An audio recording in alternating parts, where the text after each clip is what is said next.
ഒന്ന് ദിനവൃത്താന്തം എന്ന പുസ്തകത്തിൽ നിന്നുള്ള വായന 21 അധ്യായം. ദാവീദ് ജനസംഖ്യ എടുക്കുന്നു. സാത്താൻ ഇസ്രായേലിനെതിരെ ഉണർന്ന് ഇസ്രായേലിൻ്റെ ജനസംഖ്യ എടുക്കാൻ ദാവീദിനെ പ്രേരിപ്പിച്ചു. ദാവീദ് യോവാബിനോടും സേനാനായകന്മാരോടും കൽപ്പിച്ചു, നിങ്ങൾ ബേർശബ മുതൽ ദാൻ വരെയുള്ള ഇസ്രായേല്യരെ എണ്ണുവിൻ, എനിക്ക് അവരുടെ സംഖ്യ അറിയണം. യോവാബ് പറഞ്ഞു, കർത്താവ് ജനത്തെ 100 ഇരട്ടി വർദ്ധിപ്പിക്കട്ടെ. എൻ്റെ യജമാനനായ രാജാവേ, അവർ അങ്ങയുടെ ദാസന്മാരല്ലയോ? പിന്നെ എന്തുകൊണ്ട് ഇങ്ങനെ ആവശ്യപ്പെടുന്നു? ഇസ്രായേലിൽ എന്തിന് അപരാധം വരുത്തുന്നു? യോവാബിന് രാജകൽപ്പന അനുസരിക്കേണ്ടി വന്നു.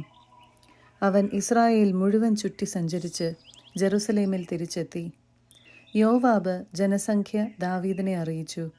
ഇസ്രായേലിൽ യോദ്ധാക്കൾ ആകെ 11 ലക്ഷം, യൂദായിൽ 4,70,000. എന്നാൽ ലേവ്യരെയും ബെഞ്ചമിൻ ഗോത്രജരെയും യോവാബ് എണ്ണിയില്ല. കാരണം രാജകൽപ്പനയോട് അവന് വലിയ വിദ്വേഷം തോന്നി. ജനത്തിൻ്റെ കണക്കെടുത്തത് ദൈവത്തിന് അനിഷ്ടമായി. അവിടുന്ന് ഇസ്രായേലിനെ ശിക്ഷിച്ചു. ദാവീദ് ദൈവത്തോട് പ്രാർത്ഥിച്ചു, ഇതുവഴി ഞാൻ വലിയ പാപം ചെയ്തുപോയി. അവിടുത്തെ ദാസന്റെ അകൃത്യം ക്ഷമിക്കണമേ. വലിയ ഭോഷത്വമാണ് ഞാൻ ചെയ്തത്. കർത്താവ് ദാവീദിൻ്റെ ദീർഘദർശിയായ ഗാദിനോട് അരുളി ചെയ്തു, ദാവീദിനോട് പറയുക, കർത്താവ് അരുളി ചെയ്യുന്നു, ഞാൻ പറയുന്ന 3 കാര്യങ്ങളിൽ ഒന്ന് നിനക്ക് തിരഞ്ഞെടുക്കാം, അത് ഞാൻ നിന്നോട് ചെയ്യും. ഗാദ് ദാവീദിൻ്റെ അടുത്ത് വന്ന് പറഞ്ഞു, കർത്താവ് അരുളി ചെയ്യുന്നു, നിനക്ക് ഇഷ്ടമുള്ളത് തിരഞ്ഞെടുക്കുക. 3 വർഷത്തെ ക്ഷാമം, അല്ലെങ്കിൽ 3 മാസം ശത്രുക്കളുടെ നിരന്തരമായ ആക്രമണവും നിന്റെ പലായനവും, അതുമല്ലെങ്കിൽ 3 ദിവസം മഹാമാരിയാകുന്ന ഖഡ്ഗം കൊണ്ട് കർത്താവിൻ്റെ ദൂതൻ നടത്തുന്ന സംഹാരം. എന്നെ അയച്ചവനോട് ഞാൻ എന്തു പറയണമെന്ന് തീരുമാനിക്കുക. ദാവീദ് ഗാദിനോട് പറഞ്ഞു, ഞാൻ വലിയ വിഷമസന്ധിയിൽപ്പെട്ടിരിക്കുന്നു. മനുഷ്യരുടെ കരങ്ങളിൽ പതിക്കുന്നതിനേക്കാൾ കർത്താവിൻ്റെ കരങ്ങളിൽ പതിക്കുന്നതാണ് ഭേദം. അവിടുത്തെ കാരുണ്യം വലുതാണല്ലോ. കർത്താവ് ഇസ്രായേലിൽ മഹാമാരി അയച്ചു. 70,000 ഇസ്രായേല്യർ മരിച്ചു വീണു. ജെറുസലേം നശിപ്പിക്കാൻ ദൈവം ദൂതനെ അയച്ചു. അവൻ നഗരം നശിപ്പിക്കാൻ തുടങ്ങിയപ്പോൾ കർത്താവ് മനസ്സ് മാറ്റി സംഹാരദൂതനോട് കൽപ്പിച്ചു, മതി, നിന്റെ കരം പിൻവലിക്കുക. അപ്പോൾ കർത്താവിൻ്റെ ദൂതൻ ജബൂസ്യനായ ഒർന്നാൻ്റെ മെതിക്കളത്തിനരികെ നിൽക്കുകയായിരുന്നു. കർത്താവിൻ്റെ ദൂതൻ ജെറുസലേമിനെതിരെ വാളൂരി പിടിച്ചുകൊണ്ട് ആകാശത്തിനും ഭൂമിക്കും മധ്യേ നിൽക്കുന്നതാണ് ശിരസുയർത്തിയപ്പോൾ ദാവീദ് കണ്ടത്. ഉടനെ അവനും ശ്രേഷ്ഠന്മാരും ചാക്കുടുത്ത് സാഷ്ടാംഗം വീണു. ദാവീദ് പ്രാർത്ഥിച്ചു, ജനത്തിൻ്റെ കണക്കെടുക്കാൻ ആജ്ഞാപിച്ചത് ഞാനല്ലേ? ഈ അജഗണം എന്തു ചെയ്തു? എൻ്റെ ദൈവമായ കർത്താവേ, അങ്ങയുടെ കരം എനിക്കും എൻ്റെ പിതൃഭവനത്തിനും എതിരെ ആയിരിക്കട്ടെ. അവിടുത്തെ ജനത്തെ മഹാമാരിയിൽ നിന്ന് മോചിപ്പിക്കണമേ. കർത്താവിൻ്റെ ദൂതൻ ഗാദിനോട് പറഞ്ഞു, ജബൂസ്യനായ ഒർന്നാൻ്റെ മെതിക്കളത്തിൽ ചെന്ന് അവിടെ ദൈവമായ കർത്താവിന് ഒരു ബലിപീഠം പണിയാൻ ദാവീദിനോട് പറയുക. കർത്താവിൻ്റെ നാമത്തിൽ ഗാദ് പറഞ്ഞ വാക്കനുസരിച്ച് ദാവീദ് പുറപ്പെട്ടു. ഒർന്നാൻ ഗോതമ്പ് മെതിച്ചുകൊണ്ടിരിക്കെ തിരിഞ്ഞു നോക്കിയപ്പോൾ ദൂതനെ കണ്ടു. അവനും 4 മക്കളും ഒളിച്ചു കളഞ്ഞു. ദാവീദ് വരുന്നത് കണ്ട് ഒർന്നാൻ മെതിക്കളത്തിൽ നിന്ന് പുറത്തു വന്ന് നിലം പറ്റി താണു വണങ്ങി. ദാവീദ് അവനോട് പറഞ്ഞു, കർത്താവിന് ഒരു ബലിപീഠം പണിയാൻ ഈ കളം എനിക്ക് തരുക. അതിൻ്റെ മുഴുവൻ വിലയും സ്വീകരിച്ചു കൊള്ളുക. ജനത്തിൽ നിന്ന് മഹാമാരി ഒഴിഞ്ഞു പോകട്ടെ. ഒർന്നാൻ ദാവീദിനോട് പറഞ്ഞു, അങ്ങ് അതെടുത്തുകൊള്ളുക. എൻ്റെ യജമാനനായ രാജാവിന് ഇഷ്ടം പോലെ ചെയ്യാം. ഇതാ, ദഹനബലിക്ക് കാളകളും വിറകിന് മെതിവണ്ടികളും ധാന്യബലിക്ക് ഗോതമ്പും എല്ലാം ഞാൻ വിട്ടുതരുന്നു. ദാവീദ് പറഞ്ഞു, പാടില്ല, മുഴുവൻ വിലയും തന്നേ ഞാൻ വാങ്ങൂ. നിന്റേതായ ഒന്നും കർത്താവിനായി ഞാൻ എടുക്കുകയില്ല. പണം മുടക്കാതെ ഞാൻ കർത്താവിന് ദഹനബലി അർപ്പിക്കുകയില്ല. ദാവീദ് ആ സ്ഥലത്തിൻ്റെ വിലയായി 600 ശെക്കൽ സ്വർണം ഒർന്നാന് കൊടുത്തു. ദാവീദ് അവിടെ കർത്താവിന് ബലിപീഠം പണിതു. ദഹനബലികളും സമാധാന ബലികളും അർപ്പിച്ച് കർത്താവിനെ വിളിച്ചപേക്ഷിച്ചു. ആകാശത്തിൽ നിന്ന് ദഹന ബലിപീഠത്തിലേക്ക് അഗ്നി അയച്ച് കർത്താവ് അവന് ഉത്തരമരുളി. കർത്താവ് ദൂതനോട് കൽപ്പിച്ചു. അവൻ വാൾ ഉറയിലിട്ടു. ജബൂസ്യനായ ഒർന്നാന്റെ മെതിക്കളത്തിൽ വെച്ച് കർത്താവ് തനിക്ക് ഉത്തരമരുളിയതിനാൽ ദാവീദ് അവിടെ ബലികൾ അർപ്പിച്ചു. മോശ മരുഭൂമിയിൽ വെച്ച് നിർമ്മിച്ച കർത്താവിൻ്റെ കൂടാരവും ദഹന ബലിപീഠവും അന്ന് ഗിബയോനിലെ ആരാധനാ സ്ഥലത്തായിരുന്നു. സംഹാരദൂതന്റെ വാളിനെ ഭയന്നതുകൊണ്ട് ദൈവത്തോട് ആരായുന്നതിന് അവിടെ പോകാൻ ദാവീദിന് കഴിഞ്ഞില്ല. 22-ാം അധ്യായം. ദേവാലയ നിർമ്മാണത്തിന് ഒരുക്കം. ദാവീദ് പറഞ്ഞു, ഇതാണ് ദൈവമായ കർത്താവിൻ്റെ ആലയം, ഇസ്രായേലിൻ്റെ ദഹന ബലിപീഠവും ഇതുതന്നെ. അനന്തരം ഇസ്രായേലിലെ വിദേശികളെ വിളിച്ചുകൂട്ടാൻ ദാവീദ് കൽപ്പിച്ചു. ദേവാലയ നിർമ്മാണത്തിന് കല്ലു ചെത്തിയൊരുക്കാൻ അവൻ കൽപ്പണിക്കാരെ നിയമിച്ചു.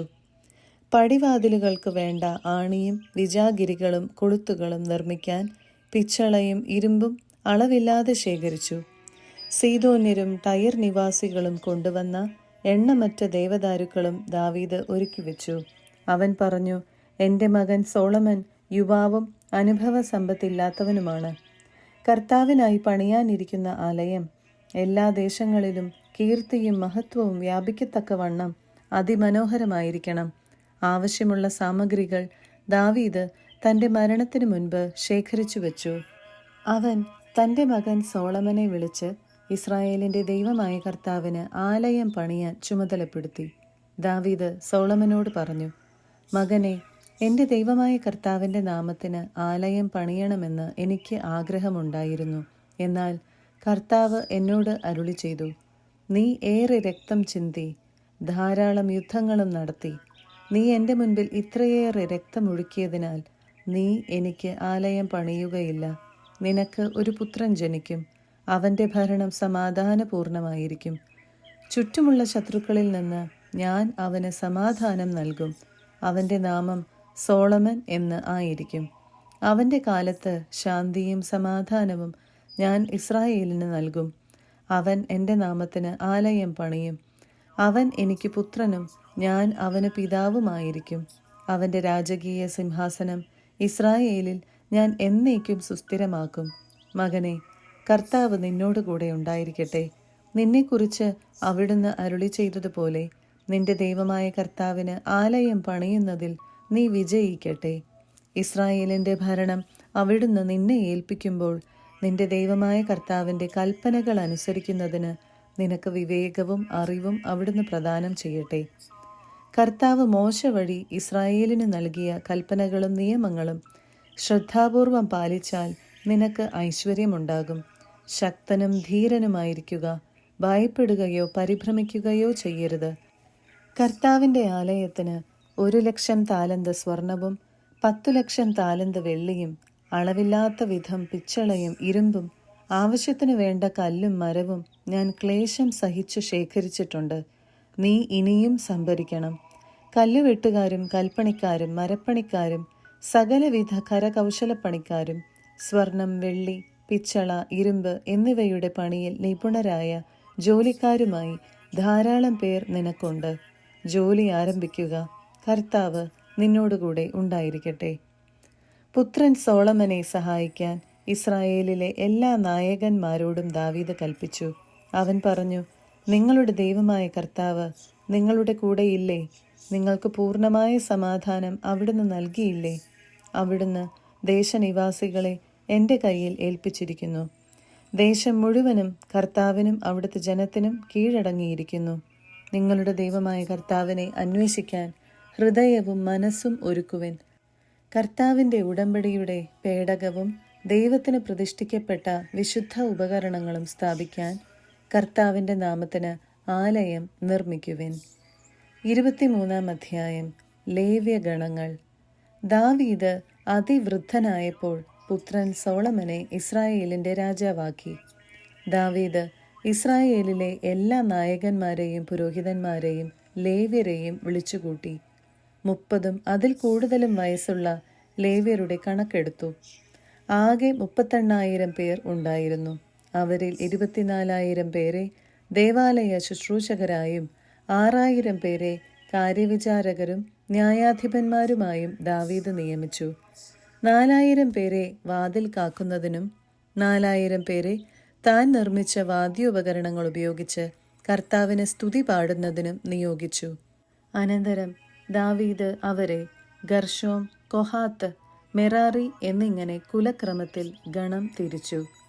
ഗർശോമിൻ്റെ പുത്രന്മാർ ലാദാൻ, ശിമയി.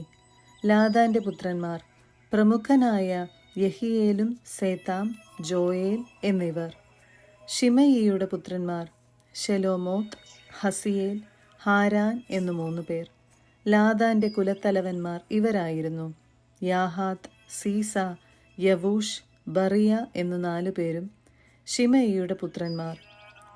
യാഹാത്ത് ഒന്നാമനും സീസ രണ്ടാമനും ആയിരുന്നു. യവൂഷിനും ബറിയായ്ക്കും അധികം പുത്രന്മാർ ഇല്ലായിരുന്നു. അതുകൊണ്ട് അവർ ഒറ്റ വംശമായി കരുതപ്പെട്ടു. കൊഹാത്തിന്റെ പുത്രന്മാർ അമ്രാം, ഇസ്ഹാർ, ഹെബ്രോൺ, ഉസിയേൽ എന്നീ 4 പേർ. അഹറോനും മോശയും അമ്രാമിൻ്റെ പുത്രന്മാരാണ്. അതിവിശുദ്ധ സ്ഥലത്ത് ശുശ്രൂഷ നടത്താനും കർത്താവിൻ്റെ മുൻപാകെ ധൂപമർപ്പിക്കാനും അവിടുത്തെ നാമത്തെ സ്തുതിക്കാനും അഹറോനും പുത്രന്മാരും നിയോഗിക്കപ്പെട്ടു. ദൈവപുരുഷനായ മോശയുടെ പുത്രന്മാർ ലേവി ഗോത്രത്തിൽപ്പെടുന്നു. മോശയുടെ പുത്രന്മാർ ഗർശോം, എലിയേസർ. ഗർശോമിൻ്റെ പുത്രന്മാരിൽ പ്രമുഖൻ ഷെബുവേൽ. എലിയേസറിൻ്റെ പുത്രൻ റഹാബിയ. എലിയേസറിന് വേറെ പുത്രന്മാർ ഇല്ലായിരുന്നു. എന്നാൽ റഹാബിയായ്ക്ക് ധാരാളം പുത്രന്മാരുണ്ടായിരുന്നു. ഇസ്ഹാറിൻ്റെ പുത്രന്മാരിൽ ഒന്നാമൻ ഷെലോമെത്ത്. ഹെബ്രോണിൻ്റെ പുത്രന്മാർ പ്രായക്രമത്തിൽ ജെറിയ, അമരിയ, യഹസിയേൽ, യക്കാമയാം. ഉസിയേലിൻ്റെ പുത്രന്മാർ ഒന്നാമൻ മിക്ക, രണ്ടാമൻ ഇസിയ. മെറാറിയുടെ പുത്രന്മാർ മഹ്ലി, മൂഷി. മഹ്ലിയുടെ പുത്രന്മാർ എലയാസർ, കിഷ്. എലയാസറിന് പുത്രന്മാർ ഇല്ലായിരുന്നു, പുത്രിമാരേ ഉണ്ടായിരുന്നുള്ളൂ. കിഷിൻ്റെ പുത്രന്മാരായ അവരുടെ ചാർച്ചക്കാർ അവരെ വിവാഹം ചെയ്തു. മൂഷിയുടെ പുത്രന്മാർ മഹ്ലി, ഏദർ, യെറേമോത്ത് എന്ന 3 പേർ. ഇവരാണ് കുലവും കുടുംബവും അനുസരിച്ച് വംശാവലിയിൽ പേരു ചേർത്ത ലേവി സന്തതികൾ. 20 അതിനുമേലും വയസ്സുള്ള ഇവർ ദേവാലയ ശുശ്രൂഷയിൽ പങ്കെടുത്തു. ദാവീദ് പറഞ്ഞു: ഇസ്രായേലിൻ്റെ ദൈവമായ കർത്താവ് തൻ്റെ ജനത്തിന് സമാധാനം നൽകി. അവിടുന്ന് ജെറുസലേമിൽ നിത്യമായി വസിക്കുന്നു.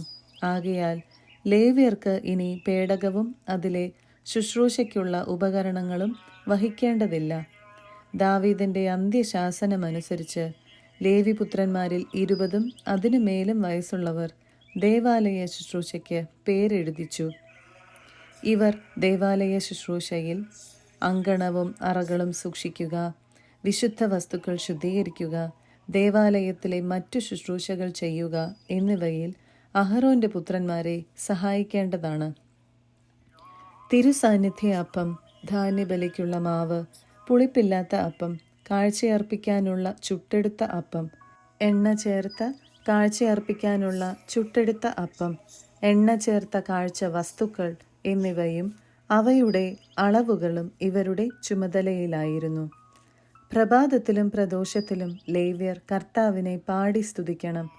സാബത്തിലും അമാവാസിയിലും മറ്റു തിരുനാളുകളിലും ദഹനബലി അർപ്പിക്കുമ്പോഴും ഇവർ നിശ്ചയിക്കപ്പെട്ടിടത്തോളം പേർ അങ്ങനെ ചെയ്യണം. സമാഗമ കൂടാരത്തിൻ്റെയും വിശുദ്ധ സ്ഥലത്തിൻ്റെയും ചുമതല വഹിക്കുകയും കർത്താവിൻ്റെ കൂടാരത്തിൽ ശുശ്രൂഷ ചെയ്യുന്ന തങ്ങളുടെ ചാർച്ചക്കാരായ അഹറോന്റെ പുത്രന്മാരെ സഹായിക്കുകയും ചെയ്യണം.